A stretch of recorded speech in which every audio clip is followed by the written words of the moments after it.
नमस्कार दोस्तों, स्वागत है आपका वैदिक माइंडसेट में। जैसा कि आप जानते हैं, वैदिक माइंडसेट चैनल का उद्देश्य है कि आप तक वैदिक विचारों को सरल और व्यवहारिक रूप में पहुंचाना। पिछली वीडियो में हमने चर्चा की थी कि भगवान श्री कृष्ण कैसे अर्जुन को आत्म तत्व का उपदेश देते हैं, आत्मा की अमरता का ज्ञान देते हैं और ये बताते हैं कि जो आत्मा है अविनाशी, चिरंजीवी है, यह कभी मरती ही नहीं है।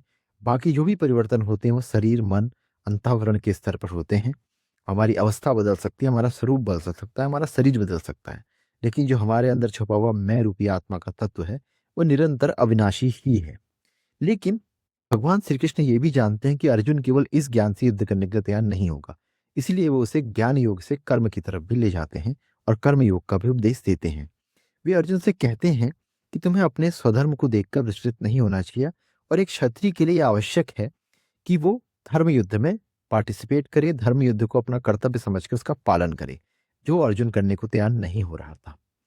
सो दोस्तों, हमारे जीवन में भी हम कई बार अपने कर्तव्य से मुंह मोड़ लेते हैं, चाहे वो मोह के कारण हो, चाहे वो भय के कारण हो, चाहे स्वार्थ के कारण हो या किसी लोभ के कारण हो। यही शिक्षा यहाँ पे भगवान देते हैं कि हमें स्वधर्म से विचलित नहीं होना है, हमें स्वधर्म का पालन करना। अन्यत्र भी वे कहते हैं सदयम स्वधर्मं निधयं सेयम पर धर्मं भयावह। ये तो गीता में आया ही है, तो स्वधर्म की बात तो गीता बताती ही है। तो स्वधर्म को अपनाना ही और उसके अनुसार अपने कर्तव्यों का पालन करना ही श्रेष्ठ जीवन विकल्प हमारे सामने है। यह भी हमें शिक्षा मिलती है।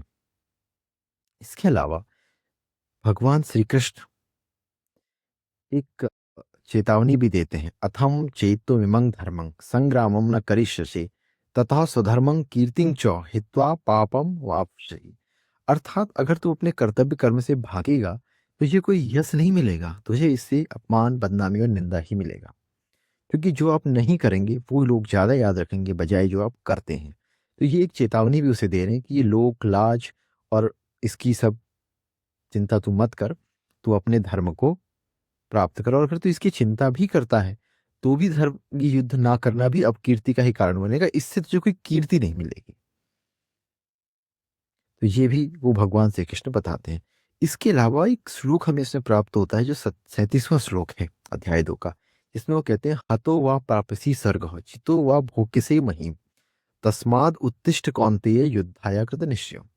हे अर्जुन, हतो वा प्रापसी स्वर्ग, अगर तू मृत्यु को प्राप्त होता है या हार को प्राप्त होता है तो भी तुझे स्वर्ग ही मिलेगा, और अगर तू जीत जाता है तो इस पृथ्वी का भोग करेगा। अर्थात दोनों ही तराजू में ये जो है तुझे फायदा ही देगा। इन सबको विचार करके तू युद्ध के लिए खड़ा हो जा। तो इस अब धीरे धीरे भगवान श्री कृष्ण अर्जुन को जो है युद्ध करने के लिए प्रेरणा दे रहे हैं।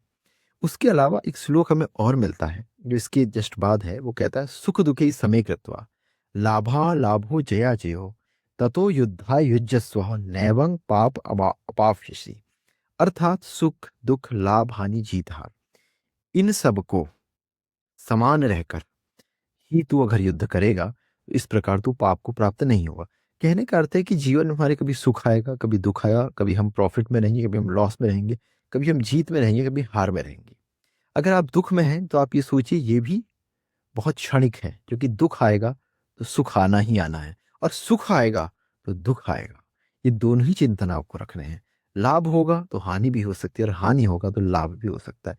ये जीवन के दो पलड़े हैं जो हमेशा आते रहेंगे।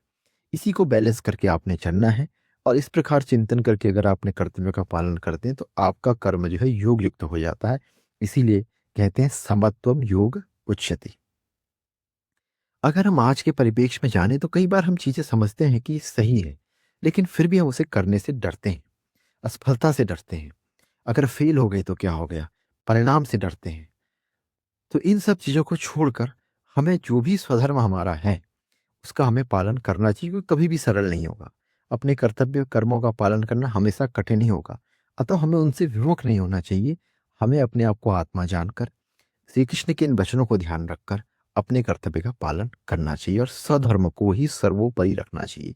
अपने धर्म का पालन संसार के सभी धर्मों से श्रेष्ठ है। तो दोस्तों, अगर आपको ये व्याख्या बड़ी उपयोगी लगी हो तो आप कमेंट करके लिखिए स्वधर्म, या आप लिख सकते हैं, लिखें स्वधर्म सर्वोपरि। और आपको ये वीडियो अच्छा लगा हो तो इसे लाइक करिए, अपने फ्रेंड्स के साथ शेयर कीजिए और हमारे वैदिक माइंडसेट चैनल को सब्सक्राइब कीजिए, ताकि गीता या अन्य शास्त्रों के इस दिव्य ज्ञान को हम निरंतर आप तक पहुंचाते रहें। नमस्कार, ओम शांति।